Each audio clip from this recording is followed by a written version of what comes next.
Diva FM presenta Made in Polesine, la rubrica settimanale che racconta le eccellenze del Polesine. In studio Leandro Maggi e Davide Stefanelli. Speciale Made in Polesine, siamo con Michele Pezzolato. Chi è Michele Pezzolato? È il regista più famoso sicuramente del Basso Polesine. Ciao Michele, come stai? Ciao Leandro, ciao a tutti. Ciao, allora, faccio un pochino, magari, poi tu non essendo attore forse non ti conoscono dal punto di vista sì, infatti ti conoscono autoriale, esatto, sì. Sei come Hitchcock, anche tu fai una comparsata ogni tanto. Ogni tanto. Sì. Lui è l'inventore assieme a altri, primo della Giant Pictures, sì. 1995. Quanti film avete a repertorio? Diciamo di quelli carini, di quelli carini, insomma, un 7 più altri 7, una quindicina, insomma, sì, una quindicina.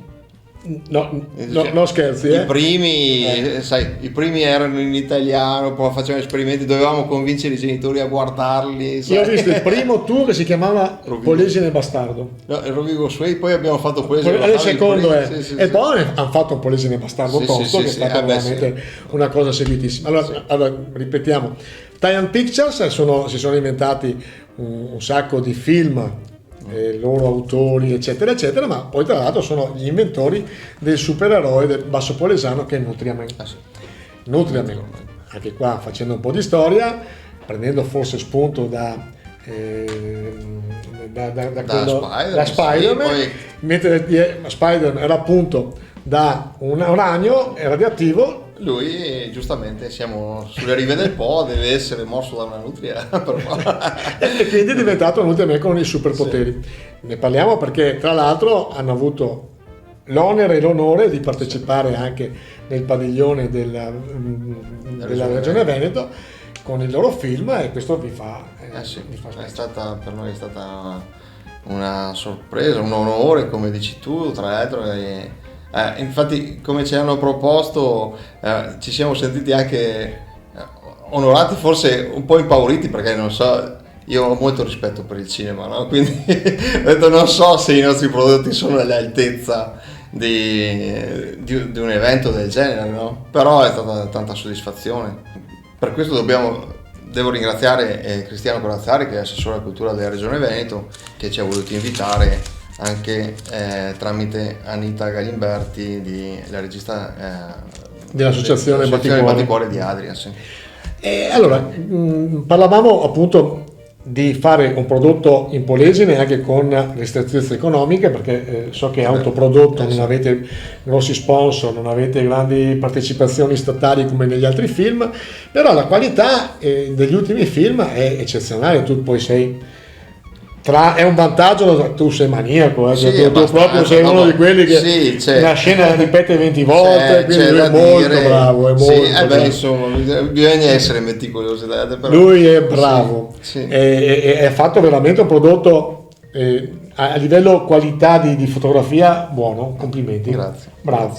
Dopo c'è da dire che i prodotti sono sempre cresciuti, perché fortunatamente col passare degli anni ho sempre trovato qualcuno che viene a lavorare con me dietro la macchina da presa, come lo vogliamo ricordare? Sì, no, perché agli inizi, sai, c'ero solo io, quindi è fatica a gestire anche tutti gli attori. Invece adesso fortunatamente mi sono creato un piccolo gruppo, una piccola crew che lavora dietro la macchina da presa insieme a me, che è il risultato poi infatti. Sì, guarda, io ultimamente sto guardando dei film scaricandoli da internet, italiani, e ti dirò che al di là del limite, ripeto, del nostro dialetto, però non vedo in prodotti importanti con attori importanti che siete più scarsi voi, fate bella figura. Ti dirò che questa cosa lo senti che tu... No, se ne sono accorti quando abbiamo proiettato il filmato lì al Festival del Cinema. Infatti ci dicevano, ma guardate, avevamo sentito parlare di voi, abbiamo visto, non pensavamo che eravate a un livello, a questo livello, capito? Anche perché siamo amatori, quindi ma ognuno ci mette del suo. La qualità, fotografia, regia, anche attori, gli considerando attori. che appunto siete tutti dilettanti, Ripeto, il problema è un po' il limite della nostra lingua, magari ci mettete al prossimo giro i sottotitoli. Però è stato apprezzato comunque, sai. Sì, il discorso del dialetto all'inizio pensavo fosse un limite, invece vedo che col tempo si sono abituati, come anche agli altri dialetti, come il toscano, il romano, insomma. È logico che il nostro è proprio stretto, quindi, però vedo che la gente apprezza, oppure si sforza anche di capire, quindi li guarda, si informa cosa vuol dire quella parola, capito? È ben apprezzata. Poi, guarda, mi fa piacere che sei qua. Grazie. Mi fa piacere veramente avere un amico che è regista, quindi lui ha una grandissima passione, come ripeto, autoprodotto, e questo me ne fa specie.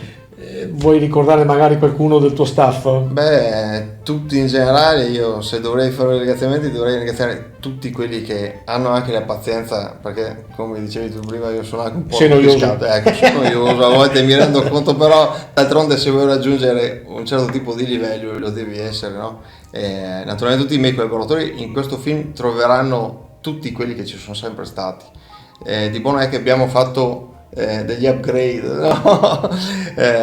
Prendi tipo per esempio il cattivo, che ci sarà sempre Walter, che è intoccabile, il cattivo per antonomasia. ci deve essere, che insomma è un marchio ormai, fa parte del marchio di fabbrica della Italian Pictures, però è affiancato da Enrico Tiozzi, che interpreta la parte della Nutria Bisa, che ha fatto, guarda, vedrete, cioè ha recitato in un modo che gli ha dato un carisma al personaggio, ha fatto un cattivo che è cattivo ma anche divertente, cioè è stata una storia. Allora io Enrico Tiozzi lo conosco, perché collaboro con uno studio dove lavora anche lui, e quando mi ha detto che lui era il cattivo non ci credevo, perché poi nella vita è una persona ben inquadrata e tutto, e invece come attore, quindi bravo a Enrico, ma soprattutto bravo a regista, che strapola. Quando me l'hanno proposto, glielo facciamo fiare a Enrico, ho detto, Enrico non mi sembra proprio, mi fa guarda che lui come è fatto, poi lo dobbiamo truccare, e in effetti abbiamo fatto la prova. Cattivo come da noi si dice cattivo come NASA. NASA sarebbe il serpentino. Poi insomma comunque tutti, in particolar modo chi collabora con me, anche Matteo Barbon che viene a fare le riprese con me, diciamo che senza di lui sarei perso. Lo dico onestamente, perché è un tecnico di fiducia. Bravo Michele, ricordiamo l'ultima cosa, domenica 29 cosa bisognerà fare? Domenica 29 settembre giriamo le battaglie finali, che è proprio la resa dei conti, no? Ok? Dove ci schiera il bene e il male. Avremo bisogno di 50 comparse che saranno vestite con delle tuniche nere che forniremo noi, e mentre chi si vuole schierare dalla parte dei buoni, non c'è numero chiuso, possono venire anche 2000 persone. Il buono, poi la cosa bella dei buoni è che possono venire come vogliono, vestiti come vogliono. Se uno vuole vestito anche da arlecchino, da agricolo, cioè da panettiere, c'è chi vuole venire vestito da panettiere, viene da panettiere, cioè, naturalmente faremo pressione per i cosplayer, cioè quelli che vengono vestiti da supereroi. Ma il 29 dove? Il 29 settembre qui a Portoviro sull'Argine del Po, il ritrovo è nel piazzale della pizzeria La Fornace, alle 8 del mattino, e si girerà all'incirca fino a mezzogiorno l'una. Posso dire che ci saranno i bagni a disposizione, ci sarà l'ambulanza in caso per sicurezza, per enorme sicurezza, bisogna rispettarle, e per chi vorrà c'è anche possibilità di ristorarsi, acqua da mangiare, insomma. Bravo Michele, brava Giant Pictures. Mi fa piacere annoverarti tra i miei amici e ne sono orgoglioso di te. Grazie, mi fa molto piacere sentirlo dire da te. Grazie Michele, complimenti. Ok? A te un grande Michele, a te un grande, bravo.